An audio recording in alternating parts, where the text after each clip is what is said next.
Tosia friends, and welcome back to the Tosia channel for more IU, and a very happy Friday to you. We are looking at the other bookend of what we were looking at last week. We saw You and I, the music video, in order to now watch Above the Time and understand what was going on, because the two are linked. I'm really excited to see the other side of this story, or the end of this story, or however we want to phrase this. No matter what, Above the Time is a gorgeous song, and I do love a good storytelling music video, so let's get into it shortly. Over on Patreon today, we are going to be watching the making of this music video on IU TV. If you'd like to join us for that, please come on by. The link to Patreon is in the description. We are also watching some IU on Running Man and Knowing Bros and stuff like that, all before we get into another one of her dramas. The videos are always there. You can always drop on by. And of course, a huge thank you to all of my wonderful patrons for supporting Patreon. You are also supporting this channel. Without you, I would not be able to keep making these videos, so thank you so, so much. Their names are about to scroll across the screen. Please give them a lot of love, and let's get into Above the Time. Let's go. Gotcha.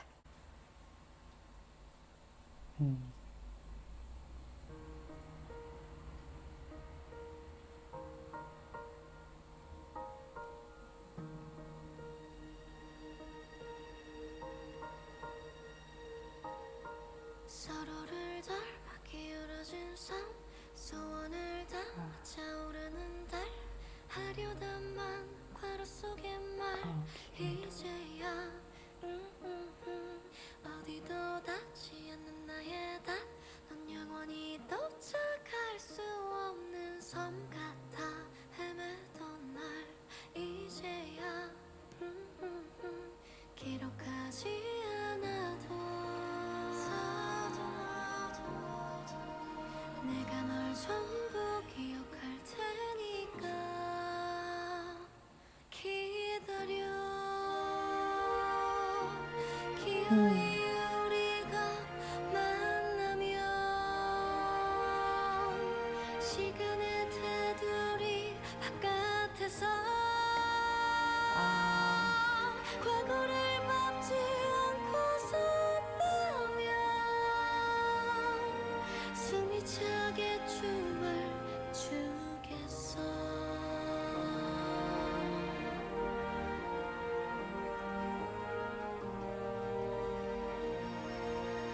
낮에도 받지 않은 나의 밭 끝없는 밤 남겨진 반 넌 어떨까 나와 같을까 알 수 없음 배 아파지던 맘 더 멀리 자유 그 위로 가자 내일이 우릴 찾지 못할 곳에서 기쁘게 만나 이제야 한눈에 찾지 못해도 That's so cute. 내가 널 알아볼 테니까 기다려 기어이 우리가 만나면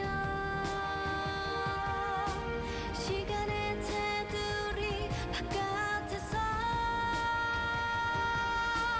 과거를 맘지 않고 산다면 숨이 차게 춤을 추겠어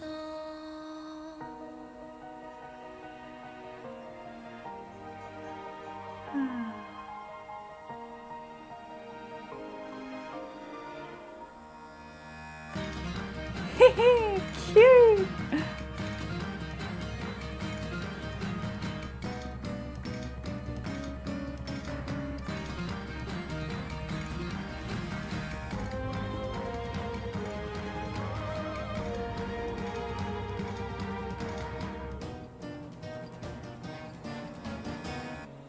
드디어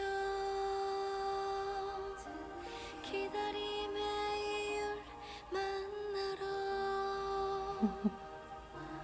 꿈결에도 잊지 않았던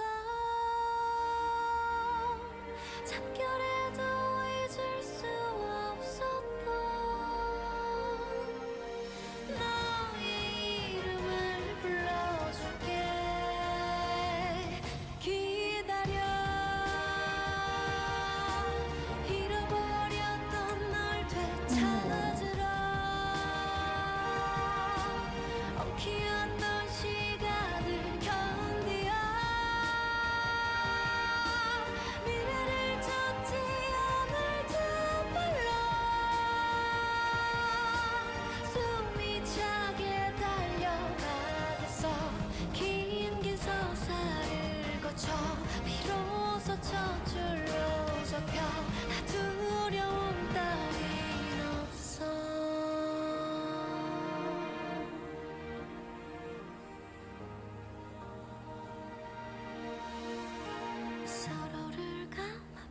숨겨진 삶 그들을 감아 내려보는 달 여전히 말하고 싶은 말 우리 좀 봐 꼭 하나 같아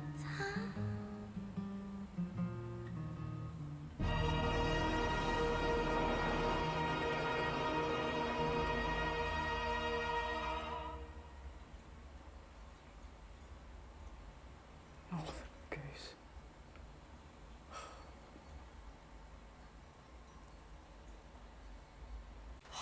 I absolutely love that. I mean, obviously, there's lots of references in there, visual ones, the train, them doing a bit of the choreography at the end where he's lying on the floor. There's the blackboard that has the time in it that she used in You&I, where she was tracing it around like that. You know, the returning motif of clockwork and indeed clocks themselves.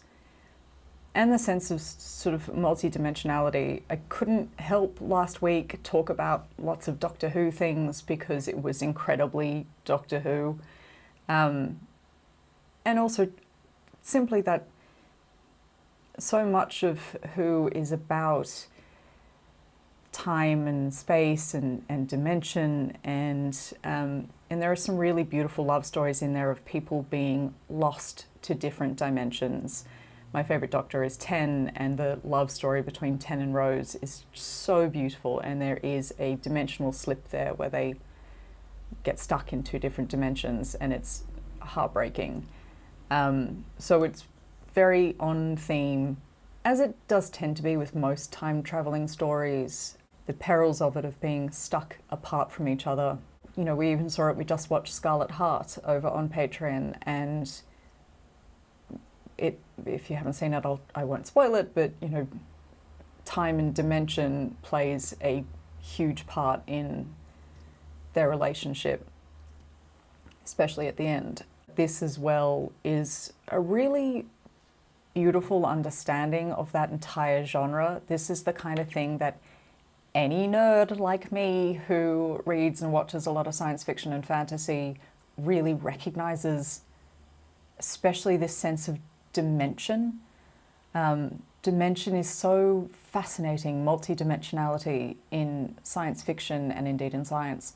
And the idea that she could be this tiny little thing that's living inside the book or living in a pocket dimension somewhere, waiting for him and waiting to come back out of it again, and really kind of surrounded by the memory of things, a stuffed goose, not the real goose. And I wouldn't be surprised if the music that she's surrounded by is probably, it could be the music to You&I, it could be the sheet music of You&I, or the sheet music of Above the Time for that matter.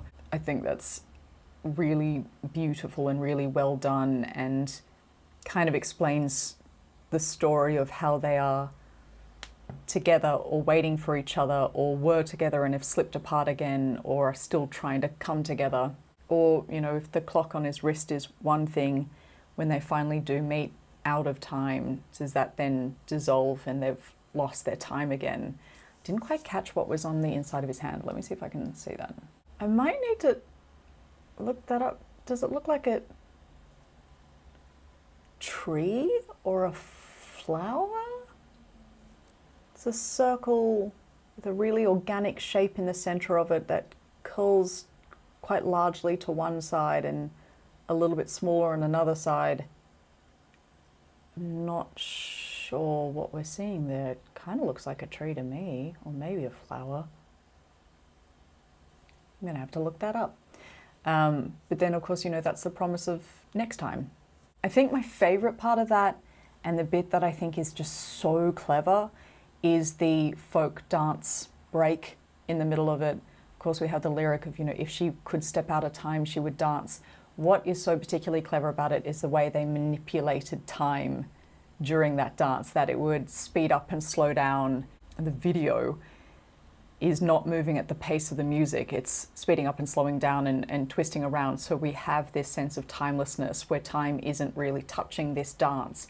It's neither faster than the music or slower than the music or on the music. It's all of those things at once. I thought that was really, really clever and a really nice way to depict being outside of time, that time is not being applied to this moment together, that it's everything everywhere all at once, winning a lot of Oscars. That was really, really clever. I loved how they did it in the live performance that we watched on Patreon last week. I thought that was really nice. But of course, you have to do that kind of thing only with staging when it's a live performance. Doing it in a music video like this, there's such a nice opportunity to be able to manipulate the video to help tell the story. And I thought that was so clever. That's one of my favorite things about the entire music video, apart from the fact that as a sci-fi fantasy nerd, this ticks all the boxes for me. It just feels so right.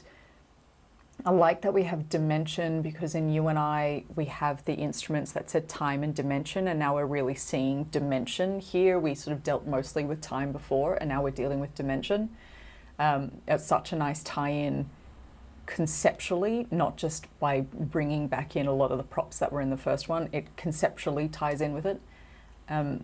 But as a music video and as a piece of art, that dance break, I think, is really particularly clever and such a good device and a really good idea of whoever thought of that. That was really, really intelligent, because otherwise, how else do you show that something is above the time, that something is being untouched by time?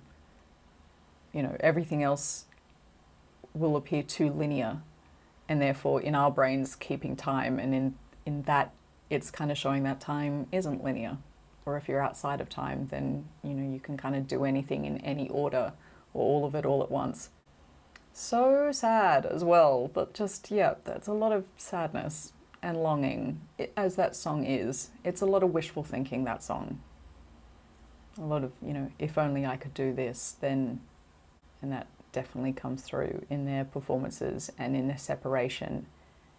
And not just the separation, but that really stark visual difference of her being in the paper boat and it being very unreal, like it is another dimension, another pocket dimension, and him being in a place that is different in colour, in texture, in its sense of reality. That was a really beautiful separation that they showed there. I think that was lovely. And lots of things, like it's so joyful to watch You and I, and then to watch that and be like, oh, the goose, oh, that clock, oh, like play the game of like spot the reference of the two things. That's really delightful. Maybe a bit sad. Time travel stuff always makes me a bit sad. It's very hard for time travel things to ever end happily. And again, I think, you know, whoever directed this really understands the genre that's being referenced here and told a spot-on time travel story, a time and dimension travel story in 5 minutes. I think that's really, really, really clever. As someone who loves the genre, it's really well done. It's not that's not just a music video to me. That's a short film. That's the sequel to the other short film, and was really properly, accurately done to true time travel storytelling, including it being actually quite sad and being unable to end well. A promise of something happy, but not really ending well. What is that thing on his hand? I'm gonna look that up. Gotta look that up, because it's gonna annoy me until I know. I was trying to figure it out all by myself, but you know. Is that a reference to, I don't know. We're gonna have to, we'll figure that out together. We will figure that out together. Thank you so much for joining me for more IU. I look forward to seeing you over on Patreon if you're joining us over there for the IU TV and the Above the Time behind the scenes. Always love a bit of IU TV. But thank you again for joining me. 감사합니다. 사랑해요. And I will see you soon for more. 안녕.